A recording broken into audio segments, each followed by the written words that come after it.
Hello, welcome back to Healing Momma Podcast. I'm your host, Val, aka Healing Momma, and today's episode is all about what are we calling into our lives? Are we calling in positivity? Are we calling in the negative?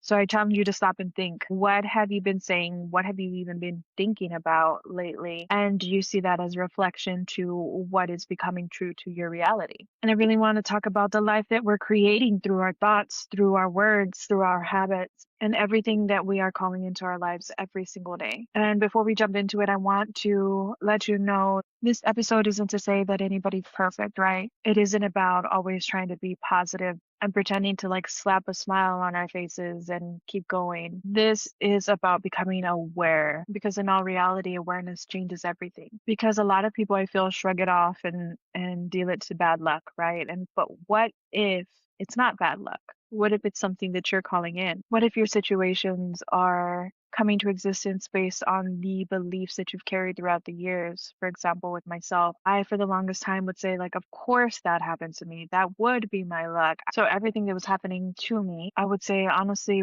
was happening because of expectations that I had in my mind that I didn't even realize I had, and they were negative. Or there's also the other side of the spectrum, right? Some of us are great storytellers in our mind. We're thinking of scenarios, solutions, possible future stories. And what if our mind, our thoughts are putting that into the universe? It's expelling it out into the universe. And so what we start to see happen is our reality matches our thoughts. That can be good, that could be bad. So let me give you an example recently that just happened about a month ago. So my best friend and I went on a trip, and the entire time people would call him, ask him, "Hey, when are you coming back to town?" And he would say, "Oh, Tuesday."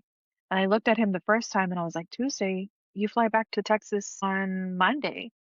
And he would tell me, right? And so he kept telling people, "I go back Tuesday, I go back Tuesday, I go back Tuesday," right? And he was putting it out there, putting it out there. And as crazy as it sounds, this is the full extent of what you say, you put out there. You create your reality. And so he was putting out there he was going back to Texas on Tuesday, when all reality he was supposed to be there Monday. So him and I go to the airport on Monday, we go our separate ways. I'm going to California, he's going to Texas. And I get on the flight. As soon as I get on the flight, I log on to my text messages so I can text my family, all of that good stuff, right? Internet. So I had a long flight ahead of me. Then I get a text a few hours later and he tells me, "Oh my God, can you call me?" I said, "No, I can't call you. I'm on the plane. Text me." He said, "We got stopped in Pittsburgh because somebody passed away on the plane. So I'm probably not going to get back to Texas until Tuesday." And I was like, wow, first of all, somebody passed. I was sending my love to his loved ones, right? But at the same time, as I was doing that, I was brought to the realization that he was calling this into existence, right? Like that he was going to be there Tuesday. He was going to be there Tuesday. And it could sound crazy. And maybe some of you disagree with me on this, and that's completely okay. But this is what I believe is that you call things into existence. So your universe, your world is going to align to what you're asking for. So think about it. Are you calling into existence these same patterns, these same habits, these same relationships, these same situations, right? Are you bringing that and calling that into existence? Sorry, you might see a whole bunch of breaks during this episode or pauses or edits, just a heads up. And that is because it is summertime. So my house is full. I have my kids, I have my dogs, and it can get kind of crazy. But I'm still here to try to put an episode out for you guys. So back to it. And so have you ever noticed you can leave a toxic friendship and you find yourself right back with another toxic friendship? Or same thing with a relationship. You leave a toxic relationship and yet you are drawn and attracted to another toxic relationship. Maybe it's even a job. You change a job because something's going on. There's a situation that has you unhappy. And then you go to another job and you have this new job. You're excited at first. And then it's right back to what you were going through at your previous role and why you left. So in a sense, you're starting over and over and over again, but the same situations are arising. Why? And I honestly think it's because we can change our environment multiple times. We can change the people we surround ourselves with. But if we're not changing that internal programming, then we're going to continue to attract that, right? Because our mind, our brainwaves, our thoughts, our words speak that into existence. You guys see this guy? You see him?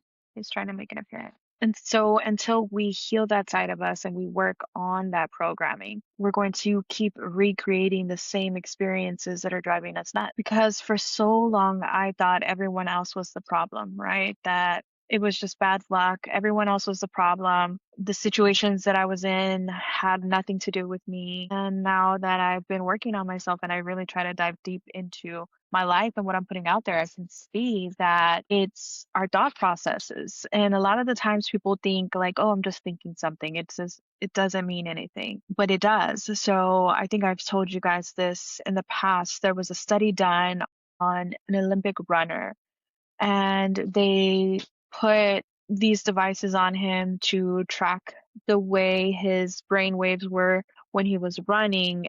And then they did the complete opposite. They had him be at rest. They put the same monitors on him. And then they told him, I want you to imagine that you're running your marathon. Just close your eyes and pretend like you're running this marathon. And the exact same movements and muscles that were triggered while he was running, physically running, were triggered with just the mental simulation as well. So that goes to show you our brain doesn't know the difference from what we're thinking versus what we're saying, what we're doing. It's just going to put it out there into existence. So what I want you to do is I want you to challenge yourself and ask yourself, what are you contributing to this cycle, to the cycle of unhappiness, to the cycle of dread, of anger, of sadness? What are you contributing to that? Is it thoughts? Is it actions? Is it words? What is it? And in a sense, when you are honest with yourself in this question, in answering this question, it's almost going to give you a sense of power back, because now you have the key to change your outcome, to change the future.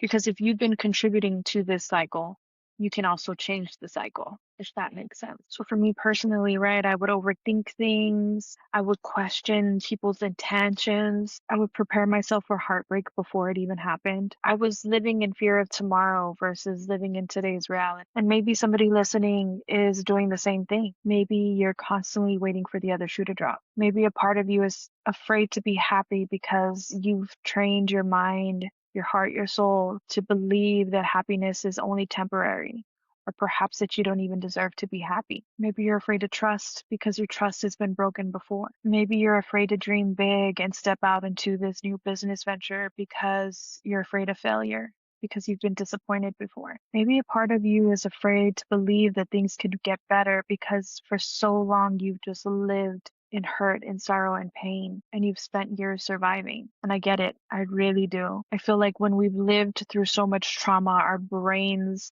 start to try to anticipate the pain that's coming before it's even been close to arriving, or maybe not even going to come. That's what trauma does. It physically alters our brains. Trauma teaches us to scan for danger. It teaches us to prepare ourselves for worst case scenario. Trauma teaches us that to be vulnerable isn't safe. And with that, I feel like we start no longer scanning for danger, but we start anticipating it. And that's where the chemical reaction in our brain has physically altered. We start to make fear our home. And when that happens, that's the lens that we start to view life through a lens of fear, through a lens of anger, through a lens of hurt. But have you ever realized that fear sometimes doesn't even just paint a picture? They're words in our brain. They're things that come up and they speak negatively to us. It can sound something like, that person doesn't love you. You're going to fail. You're not good enough. You're too broken. You're too far gone. Nothing ever works out for me. And because our brains start to tell us that, and that becomes the pattern of our lives, we start to no longer question it and we believe it. We start to identify with that fear, with those beliefs, and we start to say, this is who I am. I did that for the longest time, especially as a teenager and in my early 20s. But let me tell you something. That is not the truth. Some of us have spent years believing the thoughts in our head for so long that it became true to us. These could be thoughts that were imprinted upon you as a child through childhood trauma. Perhaps they came to you through a toxic relationship. Perhaps it was through criticism at your job. And we carry these through our daily lives as if they were absolute truth, when in fact that they're not. What if this story that you've been believing and you've been accepting to be yours is actually not yours to carry? It's not your truth. What if I told you that with those thoughts that you've accepted, you have learned to live within the limitations of what other people have placed upon your life? You have accepted labels that don't belong to you. And you can't change people. You can't change the things that they say, the things that they do. A lot of the times it goes back to hurt people,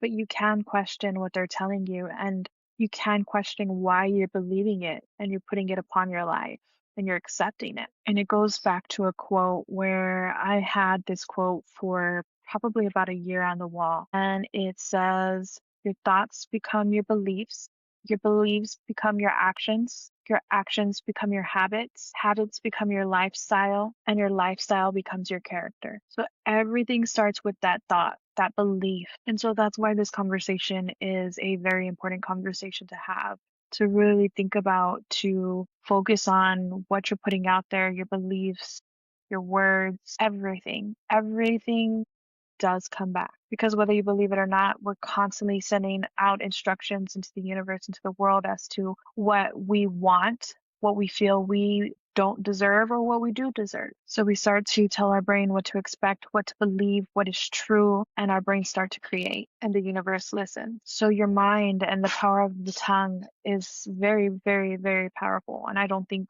we realize that most of the time. So let me ask you, what can you change? And with that, the follow-up question to that is, what are the possibilities of your world completely changing because of the changes that you're implementing? So pay attention to what you're repeatedly telling yourself. Pay attention to what you start to expect every single day. Pay attention to what you're afraid of, and really start to pay attention to what you're focusing on. And if you feel like you need to make a change, then make that change. Have grace with yourself throughout this process. It's not going to come overnight. It's not an easy process. It is something that does take deep thought and practice, because again, we're rewiring our mind, our thought process. But one thought at a time, one belief at a time, one moment at a time, one day at a time, we can do it. And so I did write down some questions that I did want you to jot down in your journal if you are journaling, that I really feel will help prompt this journey for you. So the first one is, what thoughts have I repeated so often that I've accepted it as a truth? Number 2, am I preparing for blessings, or am I preparing for disappointments? Number 3, what would my life look like if I believed I was worthy of everything I'm praying for? That's a big one. Your life will follow the direction of your strongest thoughts. If you want a different future, begin by telling yourself a different story. That is the quote for today. Thank you again for spending time with me, for joining, for listening, for watching, however you're streaming. I appreciate you all from the bottom of my heart. If you feel that this episode has touched you in any kind of way, or you know somebody who's struggling and going through the pattern of a negative mindset, feel free to share this with them. Screenshot it, tag me in it, repost it. I appreciate you all from the bottom of my heart. Please be sure to like, comment, share, subscribe. I am on YouTube, TikTok, Facebook, Instagram, iHeartRadio, Apple Podcasts, Spotify, Riverside platform. You can find me across all socials at Healing Momma Podcast, with the exception of TikTok, where you can find me at Healing Momma Pod. And until next time, I send you guys so much love, peace, joy, positivity, and I hope you have a great one. Bye, guys.